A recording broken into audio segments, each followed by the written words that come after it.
Hola, ¿cómo estás? ¿Qué cuentas? ¿Qué hace? Bienvenida una vez más a esta cápsulas de Ginecomex. Vamos a ver un tema también crucial. ¿Qué cambios hay durante el embarazo en una paciente como tú? ¿Qué cambios hay? Seguramente tú los has notado, sin embargo, a veces no tienes explicación de qué es lo que pasa. Vamos a hablar de algunos cambios. Obviamente son muchísimos, son más de 45 cambios y son cada parte de tu cuerpo cambia durante el embarazo. ¿Qué cambios hay en el primer trimestre? Bueno, pues en general el primer trimestre es bien importante porque ahí es donde empiezan los cambios que va a haber, ¿sí? En el aparato genital empieza a haber, obviamente lo primero que pasa en el primer trimestre es que pues, no hay menstruación. Sí, es una de las cosas primeras que pasa. Y en el aparato genital, ¿qué pasa con el útero? El útero, obviamente, al albergar un bebé, o ya hablamos que también la norma oficial habla de conceptus, pero al albergar en este caso en las primeras semanas, después de la semana 12, o antes de la semana 12, un embrión, y después de la semana 12 un feto, empieza a haber una cosa que se llama hipertrofia, o sea, empieza a crecer, empieza a hacerse grande. Y las células del útero empiezan a desplazarse y a hacerse alargadas. Empieza a haber un crecimiento de los vasos sanguíneos, eso se llama neovascularidad. Y obviamente la cantidad de sangre que va a requerir el útero va a aumentar considerablemente, ¿vale? ¿Qué puede haber también en el área genital? Flujo. Es bien importante porque luego las pacientes nos hablan, doctor, es que empiezo a tener flujo de color blanquecino, normal, espeso, normal. No debemos confundirlo con una infección. Mientras no te dé comezón y mientras tu área genital no esté rojiza, porque otro de los cambios que hay durante el embarazo es que el área genital o la vagina se convierte o se manifiesta como una coloración violácea. O sea, ¿por qué?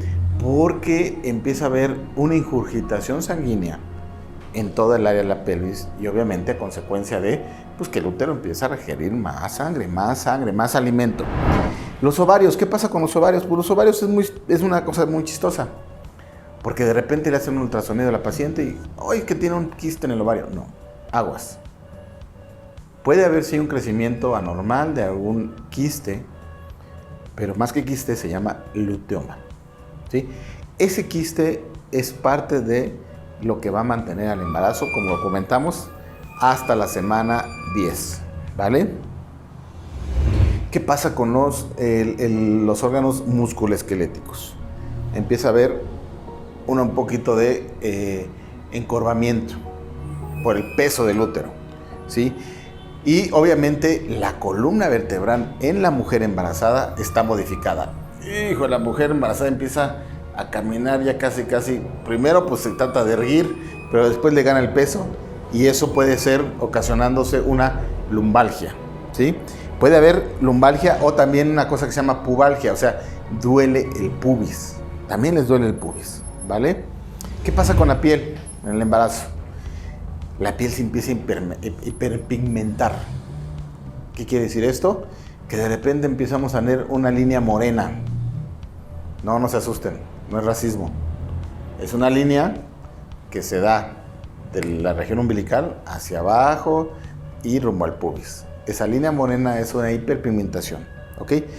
¿Por qué? Por los estrógenos, que inducen la producción de una sustancia o la producción de pigmento en unas sustancias o en unas células que se llaman melanocitos, ¿vale? Y se hiperpigmenta la piel. La areola se hiperpigmenta, es más, las axilas se hiperpigmentan. Entonces no te asustes, ¿vale? ¿Qué pasa? ¿Qué empieza a haber también? Estrías. Bueno, ese es el coco de todas las mujeres, ¿vale?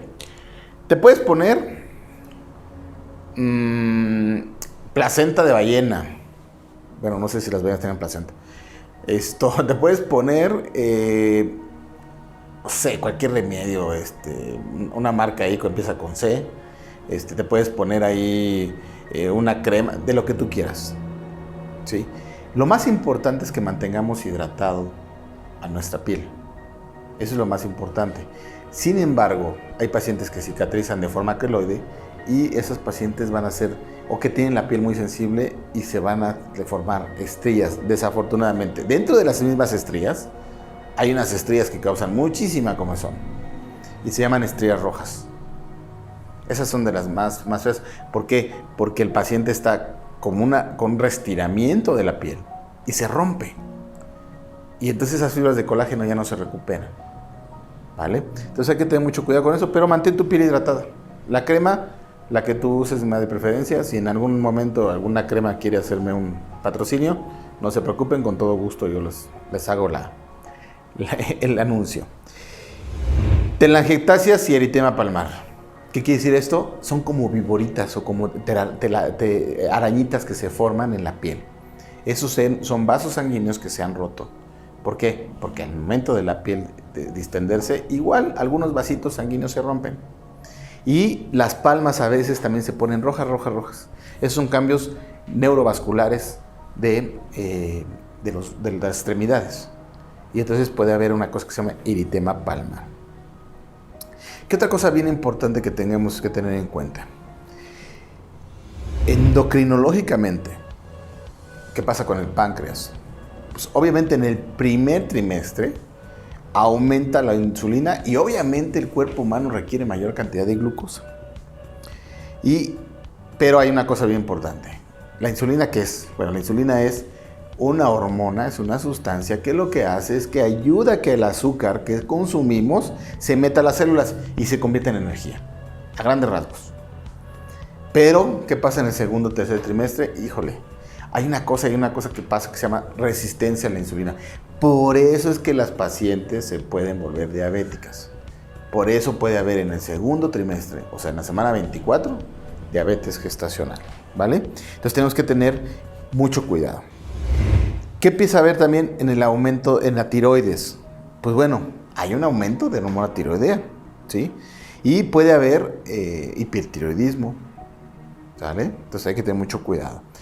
Hay un aumento también en la actividad de las hormonas de las glándulas suprarrenales y eso tiene que ver mucho con el cortisol. El cortisol tiene que ver mucho con se tiene que mantener en niveles adecuados y niveles normales porque si aumenta el cortisol se ha visto que empiezas con amenaza de parto prematuro. Entonces mucho cuidado. ¿Qué pasa con el corazón? El corazón se va a la izquierda. Es para los médicos, el eje del corazón se va a la izquierda. Aumenta el gasto cardíaco, o sea, quiere decir que porque como ya tenemos mayor cantidad de sangre y mayor flujo sanguíneo y hay una neovascularidad, o sea, se producen nuevos vasos sanguíneos, entonces, ¿qué crees? Que tu corazón va a tener que manejar volúmenes mucho más grandes. Obviamente, imagínate, el útero pues, se aumenta muchísimo. De medir 7 centímetros, llega a medir hasta 34. Entonces, es un aumento tremendo, ¿vale? Se aumenta hasta 5 o 7 veces. Entonces, hay que tener mucho cuidado porque en el corazón la elevación del gasto cardíaco, pues sí, trae cambios y por eso son lo que comentábamos en una cápsula acerca de los cambios cardiovasculares, ¿vale? ¿Qué pasa con el oxígeno? ¿Qué pasa con el sistema respiratorio? Requieres mayor cantidad de oxígeno, ¿vale? ¿Y qué hace? Pues la paciente ya cuando llega a la semana 33, 34 empieza a respirar, se llama polipnea, ¿vale? Y entonces esto es lo que tenemos que hacer. Relajarnos, tratar de jalarle suficiente aire, ¿sí? Y no desesperarse las pacientes embarazadas, porque obviamente, aparte de que el útero aumenta en tamaño, todas las tripas, los intestinos, las tripas se van para arriba. Y entonces, ¿qué hacen? Al momento de estar respirando, nosotros cuando respiramos, jalamos el diafragma, o sea, el músculo que se llama diafragma lo jalamos, pero como todos los intestinos están aquí, entonces hay una respiración entrecortada. Entonces hay que tener mucho cuidado con el problema respiratorio en las mujeres embarazadas. ¿Qué pasa con el riñón? Pues bueno, el riñón lo que hace es que aumenta su filtración, ¿Qué quiere decir? Si una paciente embarazada come mucha carne, vamos a tener problemas de ácido úrico muy rápidamente. Aguas, tengan mucho cuidado con eso. Puede haber también, el riñón puede estar, vamos a usar una palabra coloquial, no es la palabra médica, pero puede estar tirando azúcar o puede estar tirando proteínas, pero microscópicas, ¿sí? Porque acuérdense muy bien que cuando tenemos proteínas en la orina podemos tener problemas de insuficiencia renal o podemos tener problemas de preeclampsia, ¿ok? Entonces, eso es lo que puede haber y obviamente todo el sistema genitourinario se alenta y dicen por ahí agua que no corre, agua que se infecta. Entonces tenemos infecciones de vías urinarias de una forma, por lo menos 3 infecciones de vías urinarias usted paciente puede llegar a tener, ¿vale? ¿Qué pasa en el estómago? Hay una disminución del vaciamiento del estómago. ¿Por qué? Por la progesterona. Así como la progesterona ayuda al embarazo, también hace cosas raras. Y hay un enlentecimiento o una disminución de la actividad de los intestinos. Entonces los intestinos están despacito. Y pueden sufrir, ¿qué creen? Ustedes ya díganlo, estreñimiento. ¿O no? Claro. El estreñimiento de las personas embarazadas es bien común. Doctor, no hago del baño desde ayer. No te preocupes. Ya harás. No es cierto. Hay que darle medicamento. Pero no empecemos con medicamentos. Vamos a empezar por dieta. ¿Qué dieta vas a hacer? Una dieta pues que provoque que sueltes el estómago, ¿no? Seguidilla, dicen en Oaxaca. Entonces, tienes que utilizar una dieta rica en fibra. Una dieta papaya, ciruela, tamarindo. Ese tipo de cosas tienes que utilizar. Acuérdense que hay son 2 marcas. Una de base de ciruela y otra base de tamarindo. Ya ustedes deduzcan la marca, ¿vale? Si quieres patrocinio, avísame. Y eso puede pasar. Y obviamente, ¿qué pasa con este tipo de enlentecimiento? Pues distensión abdominal, ya no comes igual. Ya tu capacidad del estómago está disminuida porque aparte el útero ya aventó el intestino para arriba y hizo más chiquito el estómago. Pero aparte de eso, tu tolerancia a algunos alimentos es muy cambiante. Hay pacientes que, por ejemplo, pueden tener alergias alimentarias muy seguido. Hay pacientes que inclusive tienen diarrea con la leche. Se convierten actúan como si estuvieran alérgicas a la lactosa. Y obviamente también, ¿qué pasa con los pacientes también? ¿Qué es lo primerito que más o menos a la semana 18-20 te dicen? Doctor, repito cada rato. Doctor, tengo reflujo. Doctor, me duele la boca del estómago. Y aguas. O sea, yo sé que el dolor en la boca del estómago, que se llama epigastrialgia, puede ser por una preeclampsia, pero no. En estos casos lo más común es una paciente que tiene gastritis. O tiene una pirosis, o tiene un reflujo gastroesofágico, ¿vale? ¿Qué pasa con la sangre? Pues como aumentó el volumen sanguíneo, aumenta hasta el 60%. Entonces imagínate, por eso todos esos cambios en el corazón, ¿vale? Y obviamente hay disminución de plaquetas a veces, ¿sí? Pero aguas. Porque las plaquetas, si bajan abajo de 150,000 plaquetas, tenemos que tener mucho cuidado. ¿Qué otras cosas hay en cuestión del metabolismo? El metabolismo del agua. El agua. Acuérdense que somos 60% agua. Pues, ¿qué crees? La embarazada es 80 o 70% agua. Aumenta el agua corporal. Aumenta la producción de proteínas. ¿Por quién creen? Por nuestra amiga la placenta. La placenta es a todo dar. La placenta es uno de los cerebros del embarazo. La placenta mantiene a partir de la semana 10-12 el embarazo, ¿vale? Y aumenta también el metabolismo del azúcar, aumenta también el metabolismo de los lípidos. ¿Por qué? Hace poquito se lo preguntó un interno, médico interno de pregrado, y le decía yo, oye, pero ¿por qué esa paciente tiene un colesterol de 250? ¿Es malo? No, sí es malo. No es malo. Oye, pero ¿por qué tiene triglicéridos de 300? ¿Es malo? No, sí es malo. No es malo. El colesterol se usa para varias cosas. Uno de ellos es hormonas esteroideas. O sea, dejémonos de cosas, progesterona, testosterona, todas las hormonas estas que mantienen el embarazo y que se llaman hormonas esteroideas, vienen del colesterol. Pero no nada más eso, ¿qué es lo que se usa para mantener la estructura de una célula? Colesterol. Entonces, por eso es que el colesterol en las embarazadas está muy aumentado. Y también aumenta la demanda del calcio y la demanda del hierro, por supuesto. Hay una cosa que quiero tocar muy interesante. Náuseas en el embarazo. ¿Quién ha tenido náuseas en el embarazo? Todas las pacientes. El 99% de los pacientes tienen náuseas en el embarazo. ¿Y por qué es? Hay muchas teorías. Pero es bien importante que tengamos que preguntarnos varias cosas. ¿Cuántos vómitos? Si bajó de peso, si tolera la vía oral, si tiene sintomatología asociada, o sea, dolor de cabeza, acúfenos, fosfenos, etcétera, etcétera. Y si tiene antecedente también de alguna enfermedad psiquiátrica. ¿Sí? Se asocia muchas veces los vómitos con mucha frecuencia o una enfermedad que se llama hiperemesis gravídica. ¿Sí? Se asocia a problemas depresivos. Entonces hay que tener mucho cuidado con esos pacientes. Y ¿qué es importante? Si hay más de 3 vómitos al día, si hay pérdida de peso del más del 5%, si hay mala tolerancia a la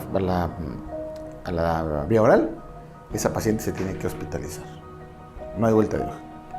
¿Y qué tienen que hacer? O si no se hospitaliza, por lo menos empezar con medicamentos y alimentos con mucha frecuencia, o sea, alimentos en quintos, eso se llama dieta en quintos. Alimentos secos, ¿sí? Y otra cosa, quítenle la tele, quítenle al marido, no es cierto. Bueno, a veces sí,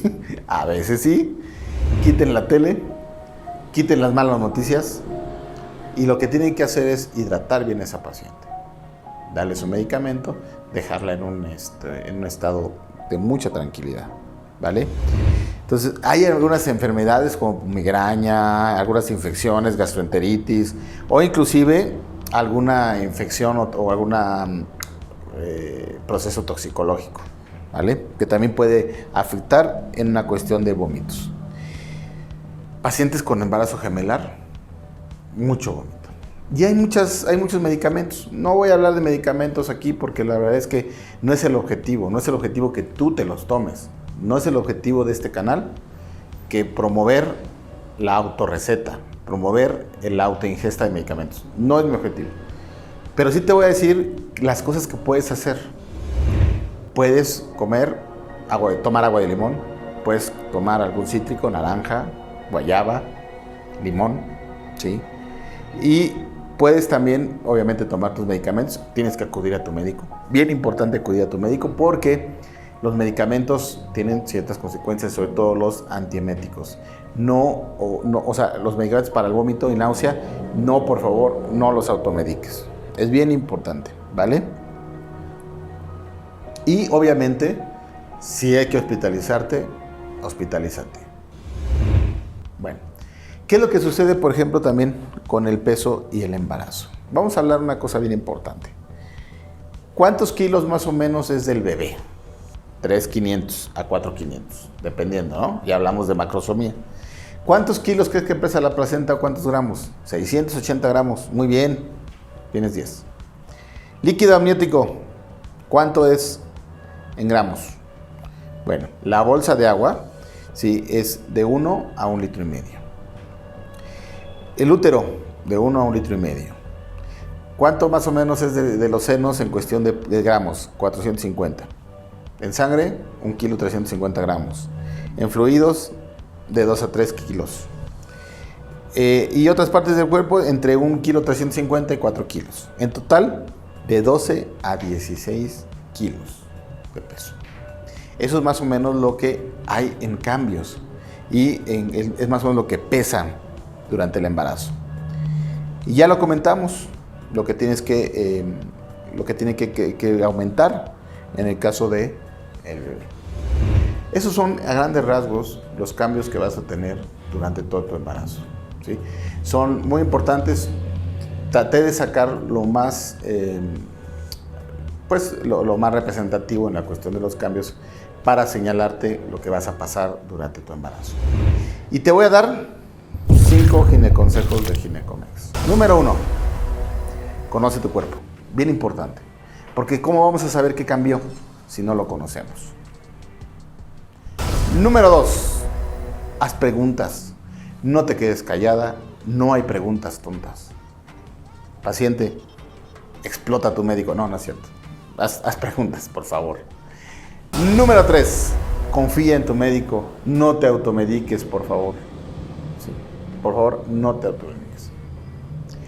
Número 4, cumple con la atención prenatal. Súper importante.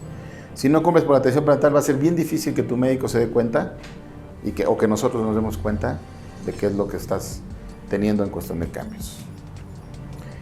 Y número 5, sigue mis redes sociales, dale like y comparte conocimiento. Recuerda que una vez más triunfa el bien sobre el mal. Soy el Dr. Gerardo García y estoy a tus órdenes.